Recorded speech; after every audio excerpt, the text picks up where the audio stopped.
Allez, salut YouTube, bonjour, c'est enfin vendredi, c'est donc la fin de la semaine, j'espère que vous allez bien. Et on va tout de suite passer aux news de la journée, aux news XR de la journée, avec au programme du Microsoft, du Sony, et non pas de Meta, du System Shock qui ne parlera qu'aux plus vieux d'entre nous, et du No Man's Sky, ainsi qu'une petite news, la cinquième, que je vous réserve en toute fin de vidéo pour vous montrer un peu ce qui se fait de mieux en matière de réalité mixte sur une seule caméra, donc via un téléphone, et c'est extrêmement prometteur. Bref, on enchaîne tout de suite avec la première news. Je vous l'avais dit, hein, elle vient de Microsoft, elle vient d'Alex Kipman lui-même, qui surfe, hein, bien évidemment, enfin qui serre un petit peu les fesses, vu comment Meta, Mark, du coup, se fait défoncer sur Horizon par rapport au harcèlement, hein, tout simplement à la sécurité de son métaverse. Eh bien, Alex Kipman, Microsoft, au travers d'Allspace VR, vient de communiquer, vient de prendre les devants, hein, tout simplement, en expliquant qu'ils ont eux aussi augmenté la sécurité et le côté safe, le côté préservation en fait tout simplement de l'avatar, de vos avatars, en mettant la bulle, tout simplement la bulle par défaut, hein, donc vous le savez, hein, c'est le principe qui fait que vous n'allez pas pouvoir toucher l'avatar de quelqu'un d'autre sans qu'il le veuille, sans son consentement. Ainsi que le fait que les personnes qui rejoignent un événement ou une scène ou une salle ou enfin voilà, une room, peu importe, soient automatiquement mute. Ça va éviter bien évidemment que Jean-Kévin arrive en hurlant dans la salle alors que vous étiez en train soit de discuter, soit de parler, soit de... Enfin bref, briser un petit peu votre intimité dans un métaverse partagé. Voilà, ça c'était pour la news de Microsoft. Et en parlant de métavers réellement, est-ce que vous savez qui n'a pas encore communiqué sur le mot métavers? Eh bien, c'était Sony. C'était Sony. Alors, pourquoi je dis c'était? Alors, c'est pas vraiment Sony qui communique à proprement parler sur le fait d'avoir un métaverse, mais Sony investit. Alors, sur le côté heavily, hein, c'est-à-dire massivement, on va y revenir, mais en tout cas, il investit dans une technologie qui s'appelle Mono AI. Et Mono AI, c'est quoi? C'est tout simplement les propriétaires de XR Cloud. Et donc, c'est XR Cloud, hein, enfin Mono AI, qui le partagent sur leur site officiel de façon... attendez, hop, j'avais la page ici, voilà. Hop, alors je vous l'ai traduit en français parce que le site est en japonais, hein, bien sûr. Mais du coup, ils ont levé 750 millions de yens auprès de Sony. Alors, bien évidemment, Sony, c'était pas les seuls à investir. D'ailleurs, je trouve le billet de blog un petit peu salaud pour tous les autres investisseurs, parce que vraiment, il est tourné exclusivement autour de Sony. Mais donc, c'est 1,5 million, un peu plus, 1 525 000, enfin, oui, c'est ça, 1,525 milliard, je vais y arriver, de yens qui ont été levés au total, dont 550 millions auprès de Sony. Et bien oui, tout simplement, Sony commence à renforcer, hein, tout simplement, sa structure et chercher des possibilités pour le métaverse. Mono AI, c'était quoi? Alors déjà, 150 millions de yens, ça représente 5 millions et demi, hein, si mes souvenirs sont bons, passez-moi la virgule, d'euros. Voilà, pour vous donner un petit peu un ordre d'idée, hein, donc on est très très loin des milliards que en ce moment Sony, Microsoft et autres confrères et consorts sont prêts à lâcher en ce moment pour les technologies immersives et les rachats de studios massifs. Mais c'est plutôt bon signe. Et Mono AI, mine de rien, c'est l'un des pionniers déjà, premièrement, et surtout l'un des plus gros en matière de nombre de connexions. Ils peuvent accepter jusqu'à 1000 personnes dans une même room, en connexion simultanée. Donc ça, c'est vraiment très très cool, hein. Je vous rappelle que VRChat, c'est une quarantaine de personnes, 80 sur les nouvelles rooms, il me semble. Que Allspace, on est sur du 200, hein, si mes souvenirs sont bons, corrigez-moi dans le chat si jamais je me trompe. Mais voilà, en tout cas, ils ont bon espoir d'atteindre les 100 000 connexions simultanées pour des besoins spécifiques. Donc on va voir. En tout cas, à l'heure actuelle, ils sont spécialisés dans les séminaires d'entreprise dématérialisés. tout simplement, et ça coûte plutôt cher, hein, je vous conseille d'aller voir sur le site, hein, d'ailleurs, si vous voulez vous renseigner, si vous voulez faire un événement virtuel comme ça avec beaucoup de personnes. Bref, Mono AI, une technologie d'avenir, les pionniers, hein, l'un des plus gros, hein, d'ailleurs, mine de rien, même si on n'en parle pas beaucoup, et Sony commence à investir dedans. Ce qui est plutôt bon signe, même si, voilà, par rapport à du Alspace VR ou par rapport, tout simplement à du Horizon, eh bien, tout simplement, on voit que, voilà, il y a une petite baisse graphique. Mais 1000 connexions simultanées, c'est quand même pas rien. Allez, on enchaîne tout de suite avec la news suivante, et je vous l'ai dit, System Shock. System Shock et surtout System Shock 2, alors ça parlera un petit peu moins aux plus vieux d'entre nous, mais le premier System Shock, dans mes souvenirs, c'est 1990, hein, dans ces eaux-là, et ils avaient fait parler d'eux cet été.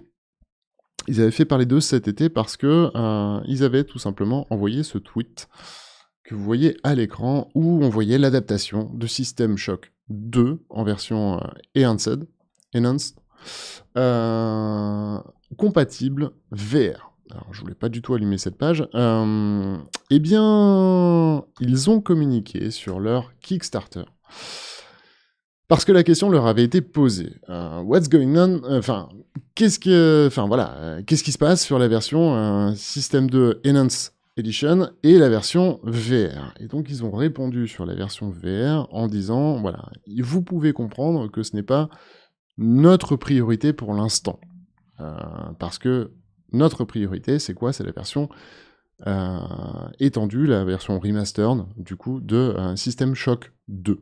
Alors, System Shock 2, hein, c'est donc un FPS un petit peu horrifique, on va appeler ça comme ça. Je vous avais fait d'ailleurs un article, hein, hop, on va se mettre un peu de gameplay. Voilà, c'est ce que vous avez sous les yeux, ça c'est la version donc remastered, hein, sous Unreal. Tout joli, tout beau, tout propre, tout neuf, et donc c'est dans un univers extrêmement robotique, hein, si mes souvenirs sont bons. Je fais vraiment de tête, hein, ce jeu-là date énormément, et vous devez, voilà, les aliens, du coup, dépecent des humains, et ça risque de faire un petit peu peur en VR. En tout cas, le jeu est plutôt cool, une bonne histoire, une bonne ambiance, et c'est vraiment top.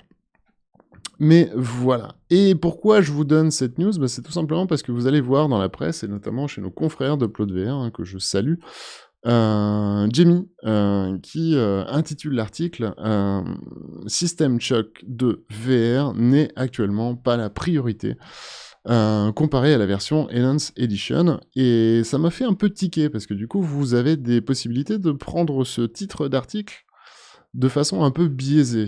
Il faut bien comprendre que la prise de parole de la part du studio là-dessus, c'est de dire, écoutez, la version VR va être sur la version Enhanced, et donc, notre priorité, c'est forcément de faire la version Enhanced. Il nous faut le support de base si vous voulez l'adapter en VR, donc la priorité ne peut pas être la VR. Et donc voilà, je voulais rebondir un petit peu là-dessus parce que l'article peut être littéralement biaisé, et on pourrait croire tout simplement que le studio se moque un peu de la VR dans un premier temps, et en fait c'est pas qu'ils s'en moquent du tout, c'est qu'il leur faut les matériaux de base pour pouvoir derrière le porter en VR. Tout simplement. Un jeu pour moi, oui, exactement. Un jeu pour moi, un jeu qui fait peur. Non, mais tu sais, un jeu pour moi, Selkis, eh bien, c'est tout simplement No Man's Sky. No Man's Sky qui arrive. Alors, j'adore le studio Hello Games. C'est pour moi l'un des... je parle même pas du jeu, hein. Je parle vraiment du studio. C'est vraiment le studio qui a fait une boulette à la sortie. Je pense que tout le monde connaît la boulette qu'a fait Hello Games à la sortie du jeu. C'est terrible, un gros problème entre la communication qu'avait fait le CEO, hein, en parlant d'un jeu qui serait massivement multijoueur, un univers dans lequel, un univers énorme dans lequel, bref, et on se retrouve avec un jeu qui était tout mou, tout vide, sur lequel on pouvait pas se croiser, on pouvait pas faire du multijoueur, on pouvait rien faire. Ils ont fait amende honorable, mais quasiment tout de suite, et ils bossent comme des dingues sur le jeu pour l'avoir vraiment ultra retransformé depuis sa sortie, et c'est vraiment cool. Et donc, à chaque fois, ce sont des mises à jour qui sont extrêmement pertinentes, extrêmement bluffantes. Merci beaucoup. Merci beaucoup. Merci Sino pour l'abo, merci, et bonjour à toi. Donc, des mises à jour extrêmement pertinentes. Celle-ci s'appelle Sentinelle et va mettre l'accent du coup sur les combats. Vous allez pouvoir mettre des exosquelettes, vous allez pouvoir en affronter. Vous savez, les sentinelles, c'est un petit peu la police que vous avez sur chaque planète qui vous empêche soit d'aller dans certains types de lieux un peu protégés sur lesquels vous allez trouver du loot, soit tout simplement vous empêche de déforester, de tuer la planète, de tuer les créatures qui sont sur cette planète, et donc ça va rendre justement cette planète d'autant plus vivante. Et ça vient s'accumuler comme ça avec toutes les mises à jour qu'ils avaient déjà fait. Franchement, entre le début de la sortie du jeu et maintenant, c'est le jour et la nuit. Et ils annoncent également, et c'est aussi pour ça que je vous en parle, bien évidemment, toutes les mises à jour de ce studio sont compatibles VR, sans aucun souci. Et ils annoncent également une optimisation pour les joueurs PSVR, même si le système du tracking du PSVR ne rend pas le jeu hyper opti, à mon sens. Ça fait plaisir de voir qu'il y a de l'optimisation dans l'air sur le jeu. Salut moi au passage qui nous a rejoint dans le chat. Et pour la dernière news, écoutez, je vais faire très court et je vais juste vous montrer. Non. Non. Non, ça refresh ma page. Ça refresh ma page. Ah. Non. Et je l'avais pas liké, je peux pas la retrouver. Bon tant pis. Et du coup, on pourra pas la faire. On ne pourra pas la faire si. Tac. Ah ouais, mais c'est carrément pas la même chose. Non. Ah non, je voulais vous montrer. Hop, hop, hop, hop, hop, hop, hop, hop, hop, hop, hop, hop. Attendez. Je vais peut-être pouvoir l'avoir.